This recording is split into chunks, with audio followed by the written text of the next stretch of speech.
എങ്ങനെയുണ്ടാമോ seminar പോയത്? നമ്മുടെ കേരളത്തിന്റെ ഉള്ളിൽ പോയ മാറ്റമല്ല, പക്ഷെ ഡ്രൈവർ മുതലാളി അടിപൊളി ഭയങ്കര എക്സ്പീരിയൻസ് ഉള്ള ഡ്രൈവറാണ്. അങ്ങനത്തെ ആൾക്കാർക്ക് മാത്രമേ അത് കൂടെ പോകാൻ പറ്റുള്ളൂ. നമ്മൾ സാധാരണ നാട്ടിൽ കൂടെ പോകുന്നമാതിരി ഈ ട്രക്കിങ്ങൊക്കെ പോകാനും ഭയങ്കര ബുദ്ധിമുട്ട്, ഭയങ്കര റിസ്ക് ആയിരിക്കും. വളരെ റിസ്ക് ആയിരിക്കും. ട്രൈ ചെയ്യുന്നവരെ ട്രൈ ചെയ്തോളൂ. അത്രയും റിസ്ക് പറഞ്ഞാൽ അത്രയും റിസ്ക് ആയിരിക്കും.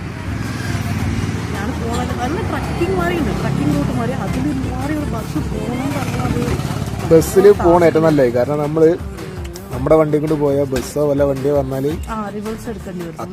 എവിടെയാണ് തിരിക്കാൻ പറ്റിയ, രണ്ട് വണ്ടിക്ക് ഒപ്പം പോകാൻ പറ്റിയ അത്രയും ദൂരം റിവേഴ്സ് പോകണം. ഫോറസ്റ്റ് ഏരിയ അവിടെ വിടുന്നില്ല എന്ന് വെച്ചാൽ ആ ഒരു ബസ്സൊക്കെ പോകുന്നതില്ല ചെറിയൊരു ഗ്യാപ്പ് മാത്രമേ ഉള്ളൂ. വേറെ എന്ത് വണ്ടി വന്നാൽ നമ്മൾ പിന്നീട് റിവേഴ്സ് എടുത്ത് പോയിക്കൊണ്ടേയിരിക്കണം. അത്രയും ടാസ്കുള്ള റോഡ് തന്നെയാണത്.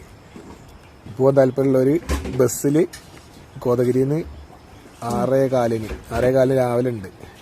അത് പോവാം. അല്ലെങ്കിൽ മാമരത്ത് നിന്നിട്ട് പോവാണ്. ഇനി പോവാല്ലേ, മാമരത്ത് നിന്നാൽ വണ്ടി തിരിച്ച് അവിടെ തന്നെ വരും. 6:45 ആകുമ്പോഴേക്കും മാമരത്ത് നിന്ന് പോവാം. ഒരുപാട് സൂപ്പറാണ് റൂട്ടാണ്. ലൈഫിൽ ഒരു വട്ടങ്ങളും ട്രൈ ചെയ്യണം. ആ ഒരു എക്സ്പീരിയൻസ് അത്രയും അടിപൊളിയാണ്.